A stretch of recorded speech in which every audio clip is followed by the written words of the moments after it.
दोस्तों आज इस वीडियो में हम बात करने वाले हैं एंथनी वेस्ट आईपीओ के बारे में। एंथनी वेस्ट आईपीओ जो आने वाला है 21 दिसंबर से, यानी कि मंडे से आप उसके लिए बिड कर सकते हो। एक इंटरेस्टिंग चीज इस कंपनी के बारे में यह है कि इस कंपनी का आईपीओ मार्च में भी आया था, लेकिन तब अच्छा रिस्पांस नहीं मिला था क्योंकि तब कोविड सिचुएशन पीक पे था, तो कंपनी ने अपने आईपीओ को विड्रॉ कर लिया था और अभी ये वापस से अपने आईपीओ को लेके आए हैं। तो आज इस वीडियो में हम बात करते हैं कंपनी के बिजनेस के बारे में, कंपनी के कोर स्ट्रेंथ एंड वीकनेस के बारे में, कंपनी के फाइनेंशियल्स के बारे में, और एट द एंड डिकोड करने का ट्राई करते हैं कि क्या आपको इसके आईपीओ के अंदर सब्सक्राइब करना चाहिए या नहीं सब्सक्राइब करना चाहिए।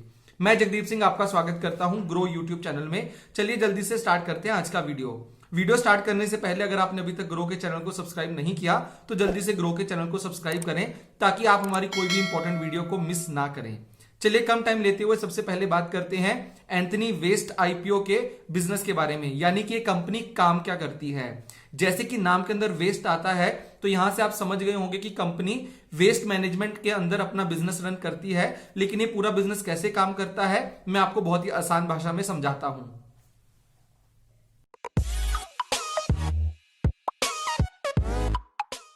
तो दोस्तों कंपनी का बिजनेस समझने के लिए मैं आपको बहुत ही आसान भाषा में एक एग्जांपल देता हूं कि आपके घर के अंदर जब भी आप सारी चीजें यूज करते हैं तो वहां से वेस्ट निकलता है और उस वेस्ट का आप क्या करते हैं, कोई उस वेस्ट को आप एक जगह पे डालते हैं। अगर आप अपनी सोसाइटी में रहते हैं तो सोसाइटी के वेस्ट कलेक्शन के अपने नॉर्म्स होते हैं जहां पे वेस्ट को इकट्ठा किया जाता है और उस वेस्ट को इकट्ठा करने के बाद म्युनिसिपैलिटी की लोकेशन से उठा के वहां से कुछ कंपनीज ऐसी होती हैं जो सॉलिड वेस्ट को वहां से ले जाके एक ऐसी लोकेशन पे लेके जाती हैं जहां पे उस वेस्ट का कलेक्शन किया जाता है। इसके बाद उसको प्रोसेस किया जाता है और प्रोसेस करने के बाद उनको एक प्रॉपर नॉर्म्स के साथ बरी किया जाता है।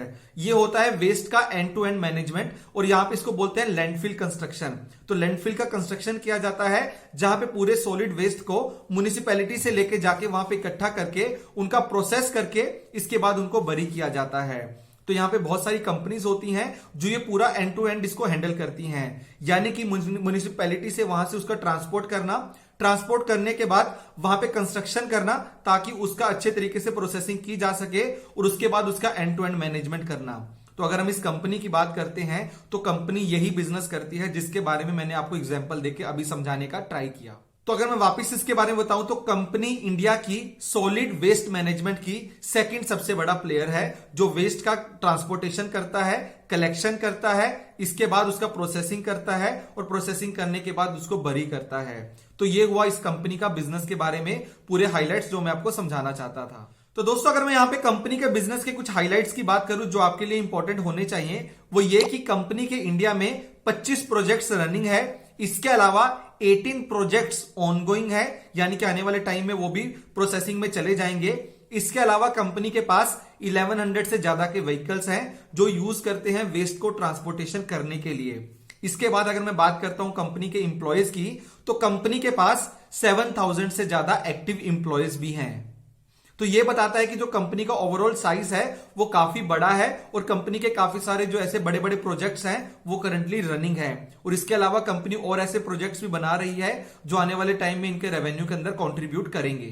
तो दोस्तों अगर हम यहां से बात करें कि कंपनी का जो पूरा पैसा आता है, जो कंपनी के मेजर क्लाइंट्स हैं वो इंडिया की म्युनिसिपैलिटीज हैं, क्योंकि म्युनिसिपैलिटीज की जिम्मेवारी होती है वेस्ट को कलेक्ट करना और उसके बाद वो इन कंपनीज को पे करते हैं जैसे कि एंथनी वेस्ट को, ताकि वो उनका वेस्ट को उठा के एक ऐसी जगह पे प्रोसेस करें ताकि वेस्ट का एक सही तरीके से डिस्पोजल हो सके। तो यहां से आपको समझ में आएगा कि कंपनी पूरे रेवेन्यू के लिए मेनली म्युनिसिपैलिटीज के ऊपर डिपेंडेंट है पूरे तरीके से। चलिए दोस्तों बिजनेस के बाद बात करते हैं कंपनी के फाइनेंशियल्स के बारे में कि कंपनी फाइनेंशियली कैसा परफॉर्म करती है। और ये जानने के लिए सबसे पहले हम बात करेंगे कंपनी के रेवेन्यू के बारे में, कंपनी के प्रॉफिट के बारे में और कंपनी के एसेट्स के बारे में। तो सबसे पहले मैं आपको बताता हूं कंपनी के रेवेन्यू के बारे में। चलिए दोस्तों जल्दी से बात करते हैं रेवेन्यू और प्रॉफिट की। जल्दी से मैं आपको अपनी स्क्रीन के ऊपर लेके जाता हूं और बात करते हैं कंपनी के रेवेन्यू की। अगर मैं बात करता हूं मार्च 2018 की तो कंपनी का रेवेन्यू हुआ करता था 290 करोड़ का, जिसमें से कंपनी का जो प्रॉफिट था वो 39.8 करोड़ के आसपास का था। मतलब कि ऑलमोस्ट 40 करोड़ रुपए का कंपनी का पैट था फ्रॉम 290 करोड़ ऑफ रेवेन्यू।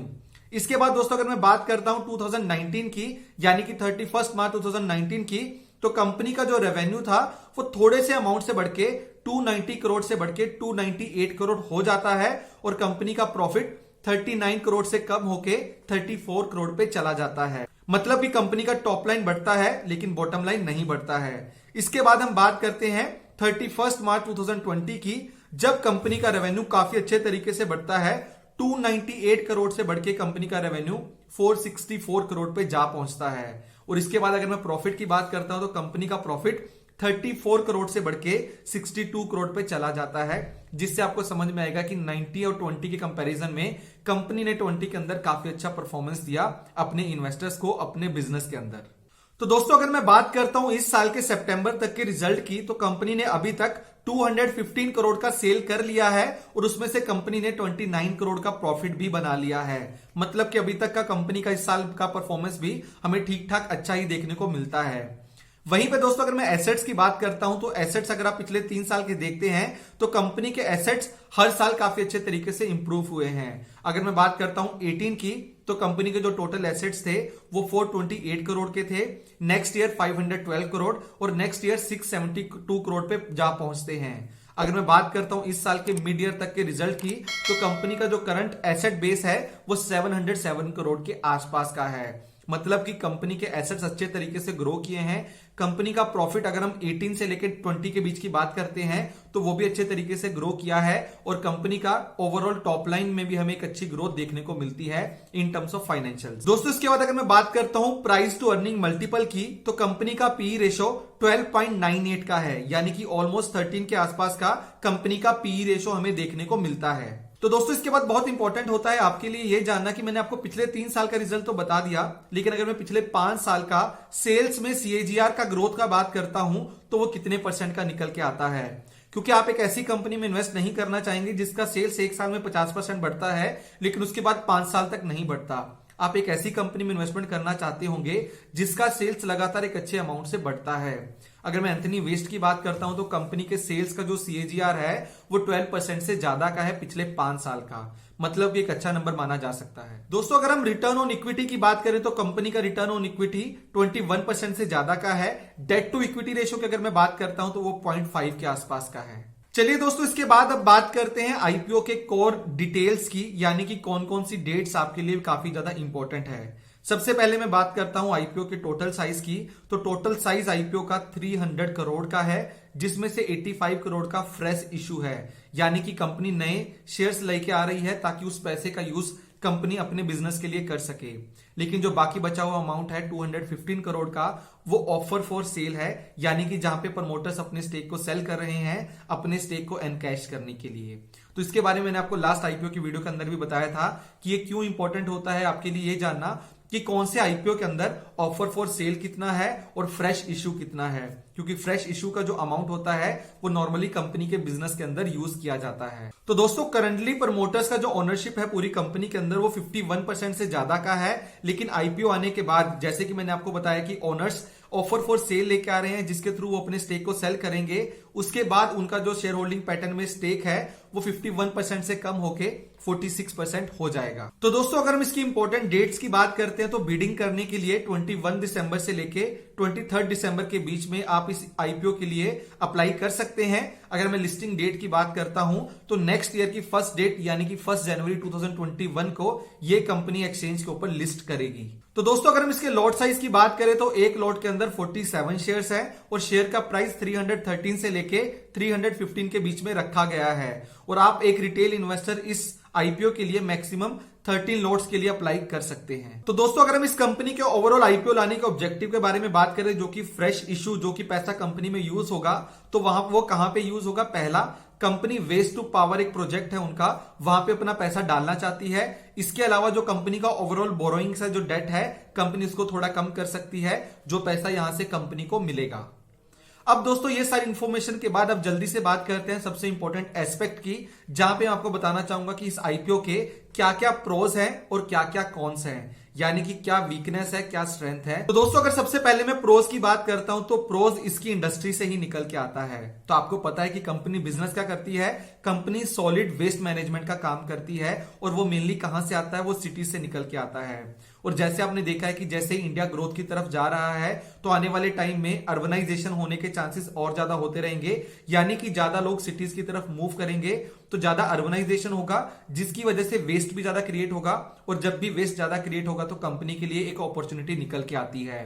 यहां पे अगर मैं आपको एक नंबर बताता हूं कि इस पूरी इंडस्ट्री का एस्टिमेट किया गया था 2018 के अंदर, तब इस इंडस्ट्री का साइज 3200 करोड़ था। लेकिन माना जा रहा है कि अगर ऐसे ही अर्बनाइजेशन होता रहा तो इसका फोरकास्ट किया गया है कि 2023 तक ओवरऑल इंडस्ट्री का साइज 3000 करोड़ से बढ़ के 6200 करोड़ हो जाएगा। यानी कि यहां पे 15% से ज्यादा का CAGR ग्रोथ एक्सपेक्ट किया जा रहा है, जो कि एक बहुत ही बड़ा नंबर है। अगर इस पेस से ग्रोथ होता है तो ये इंडस्ट्री आने वाले टाइम में काफी बड़ी इंडस्ट्री हो सकती है। दोस्तों, सेकंड जो कंपनीज के बारे में एक प्रो बोला जाता है वो ये है कि कंपनी का पूरा एंड टू एंड सोल्यूशन अपना है। यानी कि मान लो कि एक कंपनी सॉलिड वेस्ट के अंदर काम करती है और सिर्फ वो डिस्पोजल या उनका एग्जीक्यूशन का काम होता है, ट्रांसपोर्टेशन वो आउटसोर्स करती है, तो वहां पे आउटसोर्सिंग की जो कॉस्ट होती है वो उनके कंट्रोल में नहीं रहती। लेकिन अगर हम इस कंपनी की बात करते हैं एंथनी वेस्ट की, तो यहां पे company end to end solution provide करती है, यानी कि ट्रांसपोर्टेशन से लेके लैंडफिल कंस्ट्रक्शन तक तो पूरा काम कंपनी के अंडर कंट्रोल में आता है।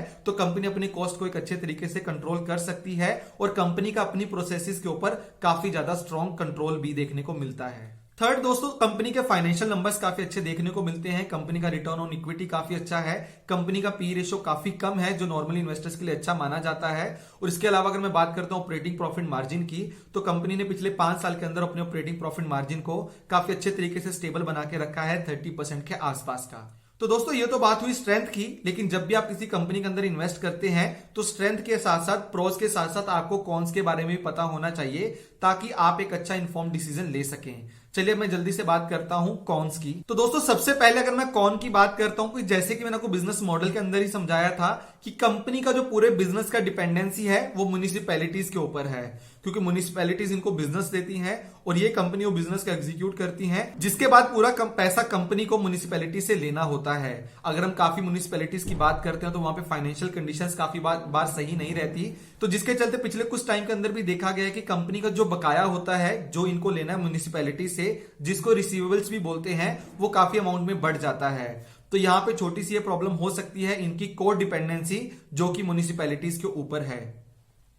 तो दोस्तों, दूसरी जो बात की जाती है कि इस पूरे सेक्टर के अंदर गार्बेज माफियाज की बात भी की जाती है, जिसके बारे में आपको डिटेल में नहीं बता पाऊंगा। मैं आपको यही बोलना चाहूंगा कि आप इसके ऊपर जाके रिसर्च करें कि और क्या क्या प्रॉब्लम हो सकती हैं जो कंपनीज यहां पे फेस कर सकती हैं। तो दोस्तों, मैं आपको यहां पे आइडिया दे देता हूं कि जो पूरे इंडिया के अंदर बाकी सारी ऐसी इंडस्ट्रीज हैं बहुत ज्यादा अनऑर्गेनाइज्ड है। तो अनऑर्गेनाइज्ड सेक्टर को ऑर्गेनाइज में लेके आने में अपॉर्चुनिटीज तो बहुत ज्यादा होती हैं, लेकिन वहां पे चैलेंजेस भी बहुत ज्यादा होते हैं, क्योंकि अनऑर्गेनाइज सेक्टर को ऑर्गेनाइज में कन्वर्ट करना एक आसान बात नहीं होती। तो यहां पे एक चैलेंज रहेगा कंपनी के साथ, तो आने वाले टाइम में पता चलेगा कि कंपनी उस चैलेंज को कैसे टैकल करती है। तो दोस्तों, मैं उम्मीद करता हूं कि आपको आज की वीडियो काफी पसंद आई होगी। हमने काफी सिंपल भाषा में आपको इस आईपीओ के बारे में बताने का ट्राई किया। अगर आपको कंपनी के फाइनेंशियल्स के अंदर, कंपनी के बिजनेस के अंदर एक लॉन्ग टर्म में ग्रोथ प्रोस्पेक्ट दिखता है, तभी इन्वेस्ट करें। अगर आप 2, 4 या 5 साल से कम के लिए इन्वेस्टमेंट करेंगे तो मैं गारंटी देता हूं कि आपके लॉस बनाने के चांसेस बढ़ जाएंगे। अच्छी कंपनीज को चूज करें, लॉन्ग टर्म के लिए इन्वेस्टमेंट करें और डिसिप्लिन वे में इन्वेस्टमेंट करें, तो लॉन्ग टर्म में आप पक्का एक अच्छी रिटर्न बनाएंगे। लॉस हम तभी बनाते हैं जब हम अपने डिसिप्लिन से दूर होकर स्पेकुलेशन के अंदर चले जाते हैं। इन सब चीजों का ध्यान रखिए, एक अच्छी इन्वेस्टमेंट करते रहिए और लॉन्ग टर्म में एक अच्छी रिटर्न बनाते रहिए। यही हमारी ग्रोथ टीम की तरफ से उम्मीद रहेगी। अगर आपको आज की वीडियो अच्छी लगी तो वीडियो लाइक करें, कमेंट करके बताएं कि क्या आपको इसके आईपीओ के अंदर सब्सक्राइब करना चाहिए या नहीं सब्सक्राइब करना चाहिए।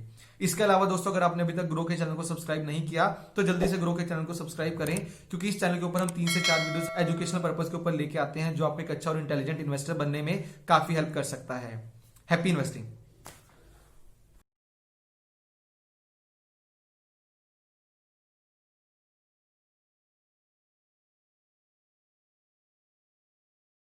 Investment in securities market are subject to market risks. Read all the related documents carefully before investing. Please read the risk disclosure documents carefully before investing in equity shares, derivatives, mutual fund, and or other instruments traded on the stock exchanges.